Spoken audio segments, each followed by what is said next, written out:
यारी हो नगरिया के ढाई के डगरिया हो ढाई के डगरिया हो नसरिया चल लेना पवने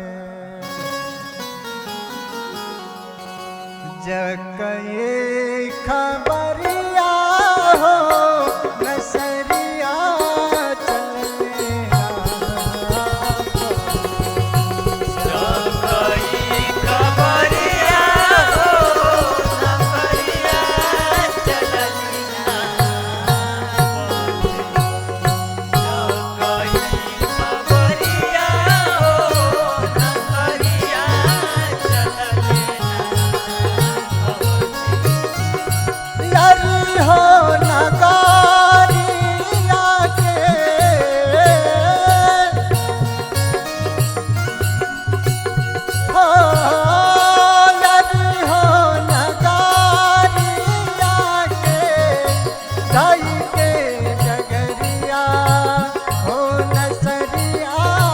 चल लेना पवने जकई खबरिया हो नसरिया चल लेना पवने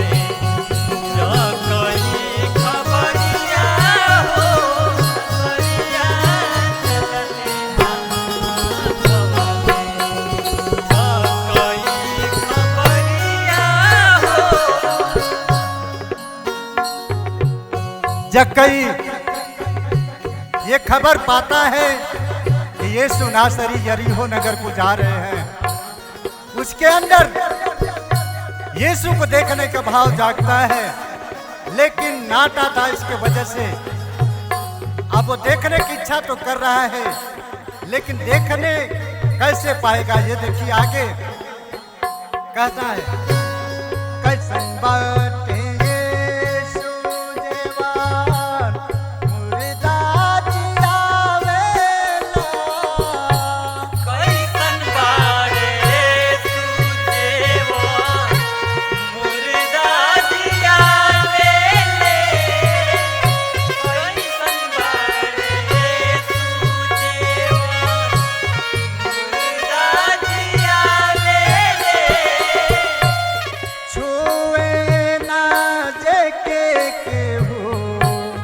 गरवा लगावे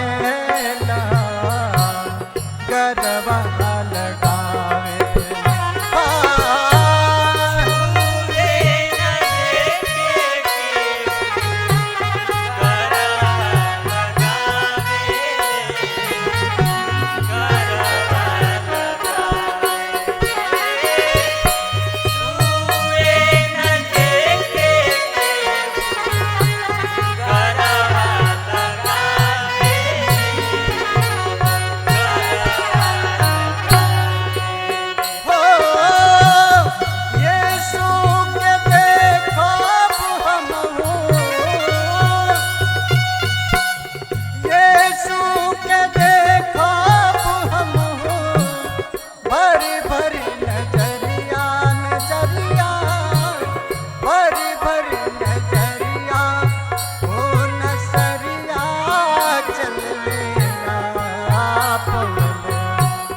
जकई खबरिया हो नसरिया चल लेना पवने जकई खबरिया हो नसरिया चल लेना पवने जकई खबरिया हो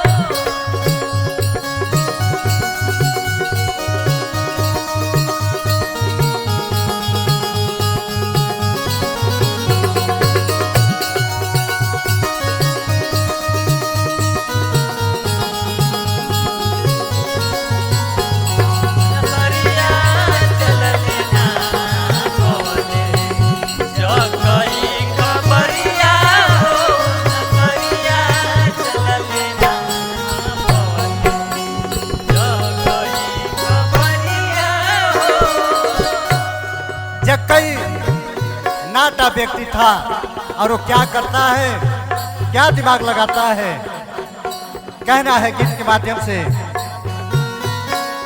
नाटक करनवा जकये चढ़ले गुलार पार, नाटक करनवा जकई चढ़ले गुलार पार, नाटक करनवा जकई चढ़ले गुलार पार।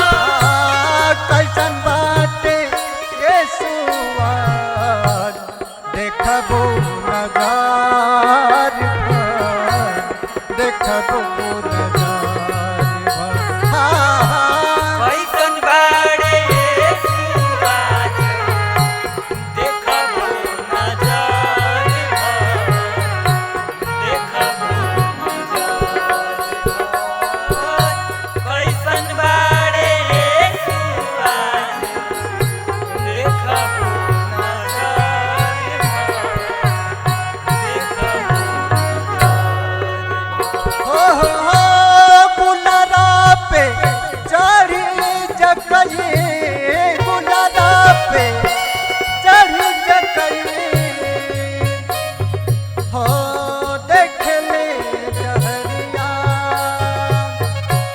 गुलारा पे चढ़ी जकई, देख ले जहरिया, हो नसरिया चलना पवन जकई खबरिया, हो नसरिया चलले ना पवन जकई खबरिया हो, नसरिया चलले ना पवन जकई खबरिया हो, नसरिया चलले ना।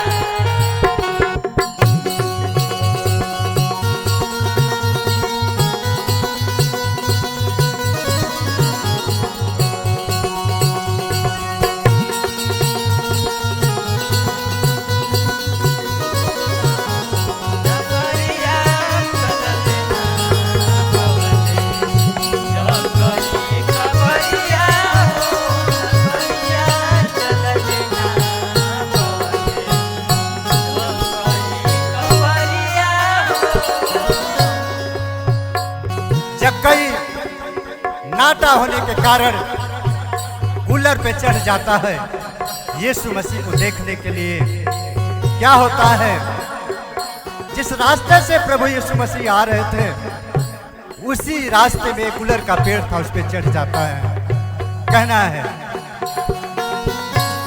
दृष्टि के ऊपर कई के देख ले नसारिया, दृष्टि के ऊपर कोई के देख ले नसारिया, दृष्टि के ऊपर कोई के देख ले नसारिया। जकई के ऊपर पड़ा यीशु के नजारिया, यीशु के नजारिया। जकई के ऊपर पड़ा यीशु के नजरिया, यीशु के नजरिया। जकई के ऊपर पड़ा यीशु के नजरिया, यीशु के नजरिया। हो, झट से तू उतरा जकई, हो, झट से तू उतरा जकई, चल पे तोरे बखरिया, हो चल पो तोरे बखरिया, पवने जकई खबरिया, हो नसरिया चल लेना पवन जकई खबरिया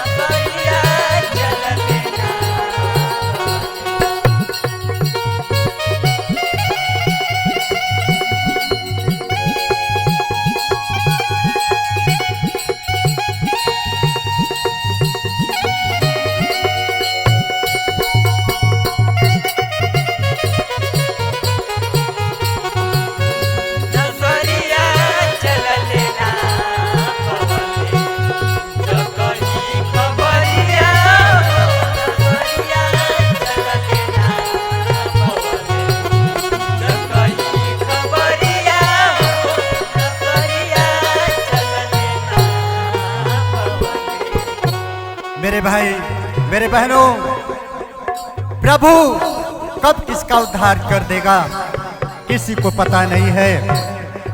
प्रभु यीशु मसीह कूलर के ऊपर उनकी नजर पड़ती है और जक्कई को देखते हैं और इशारा करके बुलाते हैं कि जक्कई झट से नीचे उतर आओ, क्योंकि आज मुझे तेरे घर में भोजन करना है। और जक्कई तुरंत नीचे आता है और यीशु मसीह से कहता है कि प्रभु, मैं जिसका भी अन्याय करके या लूटपाट करके मैंने लिया है, अन्याय करके जिसका भी, उसे मैं चौगुना फेर दूंगा, चौगुना फेर दूंगा प्रभु जी। और उस घर में, जक्कई के घर में उद्धार आ जाता है। कहना है आखिरी मंद में, आदि संपत्ति प्रभु हम बात दे,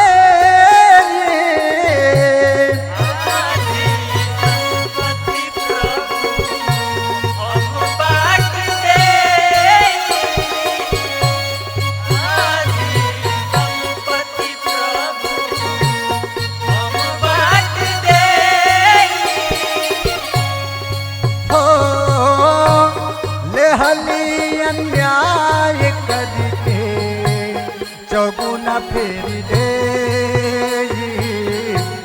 चौगुना फेर दे।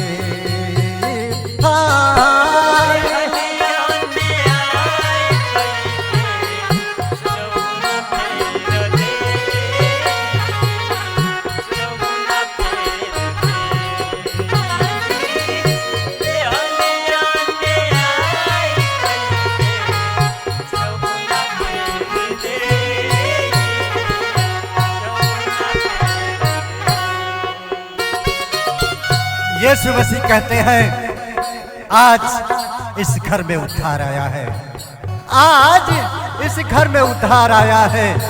कहना है गीत के आखिरी कड़ी में,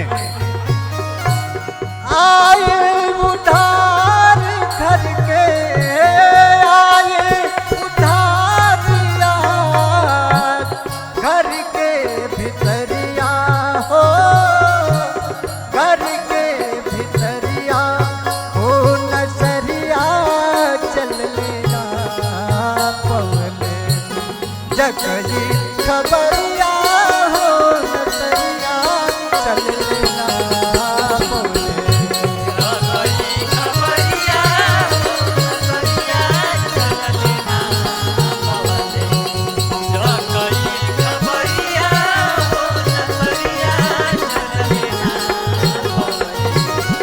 जरी हो नगरिया,